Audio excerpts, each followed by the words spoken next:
थे। अब शादी हो गई, दोनों आनंद में निवास कर रहे हैं, दोनों कैलाश पर रह रहे थे। सबसे सुंदर अगर कोई जोड़ी है तो वो शिव पार्वती की है। दोनों बैठे थे अलमस्त होकर। अब घर में कोई काम काज हो तो अब अपना घर हो तो भी झाड़ू भी लगाओ, पोछा भी लगाओ, बर्तन भी मांजो, भांडा भी घसो। अब शंकर जी के यहाँ तो ना तो मिट्टी के तो पात्र थे, उसी दिन बनाओ उसी दिन तोड़ दो। जैसे जगन्नाथपुरी में चावल बनता है वो पात्र उसी दिन टूट जाता है। अब जब ही मनाओ जब ही तोड़ दो। तो बर्तन मांजने का कोई टेंशन है क्या? अरे बोलो तो सही कुछ।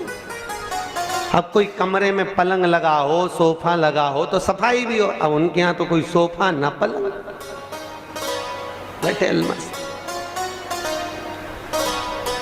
अब दोनों पति पत्नी इतने जोरदार हो गए कि वो भी भगवान का भजन करें और वो भी साथ में करें। ऐसी जुगल जोड़ी भगवान की कृपा से बहुत कम होती है, बहुत कम। क्योंकि हर घर में हम लोग जाते हैं तो कहीं पति धर्मात्मा होता है तो पत्नी गुस्सा करने वाली होती है, कहीं पत्नी धर्मात्मा होती है तो पति गुस्सा करने वाला होता है। और दोनों अगर धर्मात्मा मिल जाएं, दोनों भजन करने वाले मिल जाएं तो समझ लो कि ये प्रभु की कृपा है,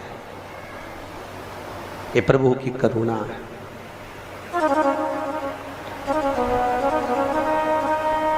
आज भगवान शिव विराजमान कैलाश पर बैठे हैं। मां जगत जननी जगदम्बा अम्बा माता पार्वती शिव जी के पास में आकर बोली, है भोलेनाथ, हे त्रिकालदर्शी, हे कैलाशी, हे अविनाशी,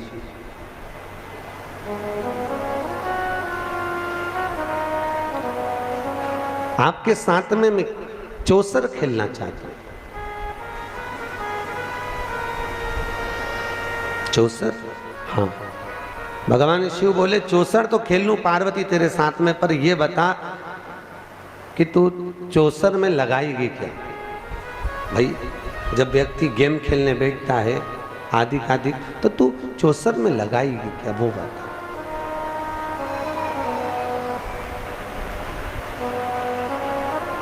पार्वती जी बोली, प्रभु देखो मेरे पिताजी ने तो दहेज में बहुत सारा सामान दिया, लगाने की तो तुम चिंता करो ही मत, तुम तो ये बताओ कि तुम क्या लगाओगे।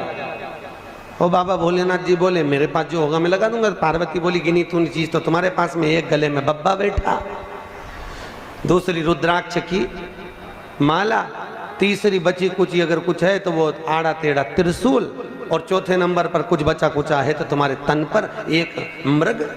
अच्छा और क्या तुम्हारे पास में बताओ। भोलेनाथ जी बोले, जो सामान मेरे पास में है यही करोड़ों का है। पार्वती जी बोली, बाजार में बेचने जाऊंगी तो सांप कौन लेगा करोड़ में, ये तो बता। सांप करोड़ों में कौन खरीदने वाला है, कौन लेगा इस सांप को करोड़ों में। अरे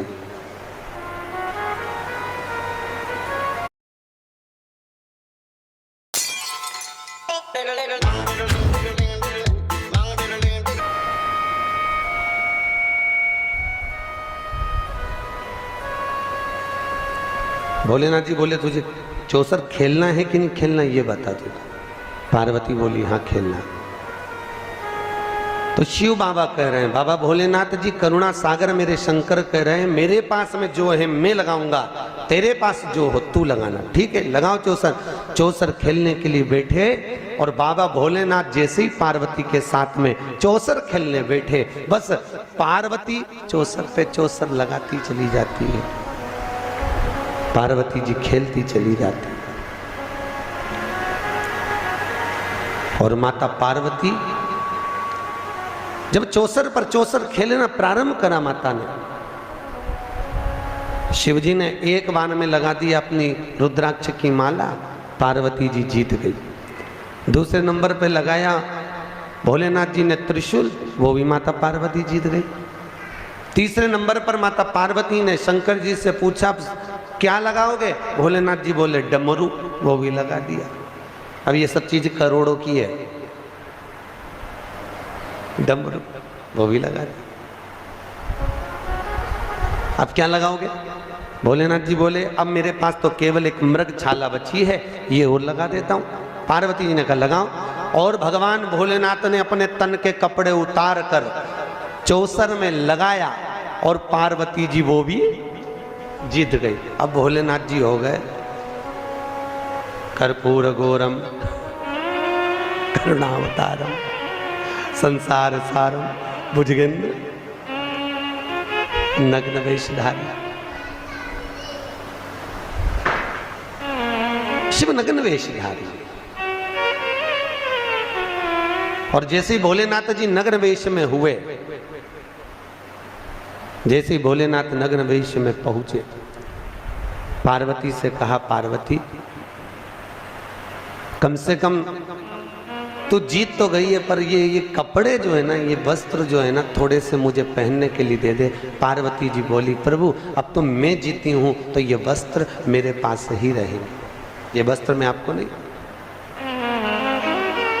ये वस्त्र मेरे पास रहेंगे।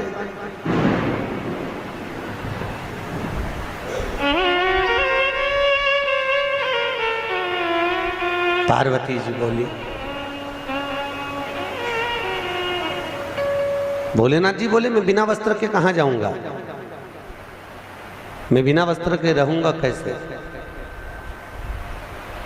पार्वती जी बोली, अब तो ये आपकी मर्जी, आप कैसे रहे। कई लोग पूछते हैं, महाराज जी हमारे हिंदू धर्म के अंतर्गत ये नागा साधुओं का प्रमाण नहीं है क्या कहीं पर? नहीं। फिर ये हम कुंभ के मेले में जाते हैं तो नागा नागा बाबा कैसे मिल जाते हैं, नागा साधु कैसे मिलते हैं? इन नागा साधुओं का प्रमाण क्या? भैया शिव महापुराण कहती है, भगवान शंकर जब 64 में सब कुछ हार गए, नग्न हो गए, तब भगवान शंकर यहां से गंगा जी के पावन तट नीलकंठ पर पहुंच गए और वहां पर नग्न वेश धरकर भस्मी रमाकर, भस्मी मालूम है ना क्यों लगाते हैं भगवान शंकर भस्मी? शिव जी भस्मी क्यों लगाते हैं? भस्मी लगाने का कारण क्या है? क्यों धारण करते हैं? भस्मी भी 5 तरह की होती है। कितनी तरह की? 5 तरह की भस्म। एक भस्म ब्रह्म मुहूर्त में शिव को लगाई जाए, वो आरोग्यता के लिए होती है। दूसरी भस्म जिस समय हम अपने मस्तक पर त्रिपुंड भस्म का लगाएं, 12 तिलक हम अपने शरीर पर भस्म के लगाएं, उस समय भगवान शंकर को भस्म चढ़ाएं, वो हमको जीवन में सुख प्रदान करने वाली होती है। एक आरोग्यता की, एक सुख। तीसरी भस्म भगवान शिव को दोपहर के ठीक 12 बजे शंकर जी को चढ़ाई जाए और उस भस्म को उतारकर अपनी कार्य सिद्धि के लिए मस्तक पर लगाई जाए, वो कार्य सिद्धि के लिए रहती है। चौथी भस्म भगवान शंकर को हर महीने जो शिवरात्रि पड़ती है, शिवरात्रि पर चढ़ाकर भगवान शिव को प्रसन्न करना, ये प्रसन्नता के भाव से होती है। और 5वीं भस्म भगवान शंकर को ठीक संध्या के समय पर, शाम के समय पर भगवान शंकर को बेलपत्री पर रखकर भस्म समर्पित करना, ये कार्य की सिद्धि के लिए रहती है। ऐसी 5 भस्म का प्रमाण,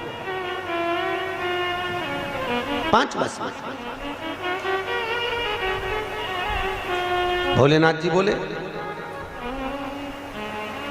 नीलकंठ पर जाकर बाबा भोलेनाथ आराम से बैठ गए, तप में लीन हो गए। माता पार्वती बैठी हुई थी। थोड़ी देर बाद माता पार्वती के पास में श्री कार्तिक महाराज आ गए। कार्तिक और कार्तिक मामा ने आकर पूछा, मैया, ओ मैया, हाँ बोल, क्या बात है बेटा?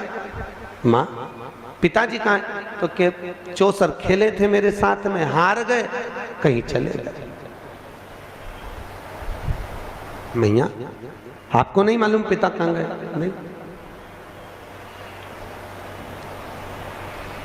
भगवान कार्तिकेय ढूंढते ढूंढते गंगा जी के तट के पार नीलकंठेश्वर भगवान शिव बैठकर भस्म लगाकर बैठे हुए, बहुत शीतलता थी और शिव जी भस्म लगाकर विराजमान थे।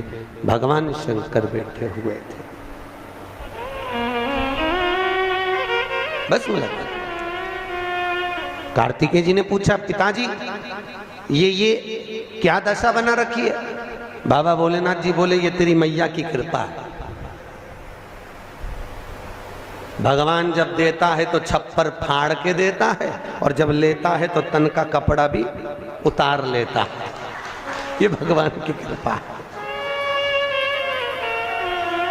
जो माता रानी के उपासक होते ना, देवी जी के उपासक, जो जगदम्बा की बहुत पूजन करते हैं, बहुत आराधना करते हैं, माँ उन पे करुणा बहुत करती है, बहुत करुणा करती है। देवी जी खूब करुणा करती है। माता करुणा करने में कमी नहीं रखती, पर दिक्कत इतनी सी है कि माँ करुणा तो बहुत करती है, पर माँ को जिस पल जिस क्षण माँ की सेवा में अगर रत्ती भर भी कमी पड़ जाती है, ये उसी में का हाल है जैसे बहू सुबह शाम दोनों टाइम पाँव पड़े, खूब पड़े, चाय भी पिलाए, रोटी भी बना के खिलाए, पर एक आध दिन अगर बहू पाँव नहीं पड़े तो सास को गुस्सा। बताओ, वो तो इतनी बड़ी हो गई कि यहाँ से गई तो मेरे को थोक लगा के नहीं गई। भैया इतने दिनों से पढ़ रही थी, इतने दिनों से चाय दे रही थी, इतने दिनों से भोजन दे रही थी, पर तुम्हें क्रोध आया क्यों? क्रोध का आना, जगत जननी जगदम्बा खूब कृपा करती है साहब, खूब दया करती है, खूब देती है, मना नहीं है उसके देने में, पर कहीं कहीं क्रोध की अवस्था प्रबल हो जाती है।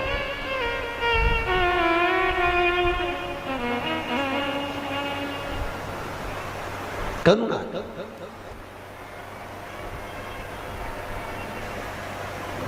और माता पार्वती, कार्तिकेय मामा ने जाकर जब देखा पिताजी नग्न अवस्था में बैठे थे, पिताजी तुम्हारी दशा कैसे? माँ ने ले लिया सारा के सारा चौसर में हार गया। इतने में कार्तिकेय ने कहा तुम चिंता मत करो, मैं लेकर आता हूँ वस्त्र। कार्तिकेय बाबा पहुंच गए और मैया से जाकर बोले माँ माँ मैं आपके साथ में चौसर खेलना चाहता हूँ। माँ ने बोला बेटा छोटे छोटे बच्चों के साथ खेल, तू हमारे साथ चौसर क्यों खेलता? नहीं माँ मैं आपके साथ चौसर खेलूंगा। माँ ने कहा ठीक है आ बेट, अब ईमानदारी से बोलना, आपका बेटा आपके साथ अगर चौसर खेलने बैठा हो तो ईमानदारी से बोलो आप जीतना चाहोगी कि आपके बेटे को जिताना चाहोगी? अरे बोलो तो, कितनी जल्दी बोली, क्योंकि ऐसी कोई माँ नहीं जो अपने बेटे का भला ना चाहती हो। फिर वही वाली बात आ गई, बेटा चाहे ताने दे, बहू चाहे गाली दे, तो भी जायदाद का हिस्सा वो बेटे और बहू को ही दे, कुछ भी करा। बोले बोले तो बोलने में क्या बेटे। माँ कार्तिकेय के साथ में चौसर खेलने के लिए बैठी और माता जगत जननी जगदम्बा जब चौसर खेलने बैठी कार्तिकेय को जिताती चली गई। कार्तिकेय ने पूछा माँ आप लगाओगी क्या? माँ ने बोला बेटा तेरे को जो चाहिए वो ले ले। माँ मैं जो मांगूंगा देना पड़ेगा। हाँ दूंगा। तो माँ लगाओ, पिताजी के सारे कपड़े, त्रिशूल, डमरू, रुद्राक्ष लगा दो। और माँ ने चौसर में लगाया, अपने बेटे कार्तिकेय को जिताया। जैसे ही कार्तिकेय जीते लेकर पिताजी को दे दिया, पिताजी को दिया, पिताजी ने वस्त्र धारण करे। थोड़ी समय के बाद में श्री उसी समय पर कुछ ही समय बीता और समय के बाद श्री उसी समय गणेश जी महाराज आ गए। उसी पल, उसी घड़ी, उसी क्षण कौन आए? गणेश। और गणेश जी महाराज का आगमन हुआ। गणेश जी ने अपनी माँ को देखा, माँ आज तू आंखों में आंसू भर कर बैठी है। माँ आज तू रो रही है, क्यों रो रही हो माँ? आपको क्या हुआ? क्या बात है माँ? आपके रोने का कारण क्या है? आप क्यों रो रही हो? माता पार्वती ने कहा बेटा तेरे पिताजी चौसर खेल कर गए, उनके वस्त्र मेरे पास में थे, उन वस्त्रों को देखकर मैं उनकी याद कर लेती थी, परंतु अब वो तो वस्त्र भी कार्तिकेय ले गया, चौसर खेल। गणेश जी बोले माँ तो चिंता मत कर, अभी पिता के वस्त्र लाकर तुझे देता हूं। और गणेश जी पहुंच गए सीधे नीलकंठ पर और पिताजी से बोले पिताजी मैं आपके साथ चौसर खेलूंगा, मैं आपके साथ चौसर। शंकर भगवान समझ गए, आ गया माँ का प्यारा। बड़ा बाप को प्रिय, छोटा माँ को प्रिय, आ गया।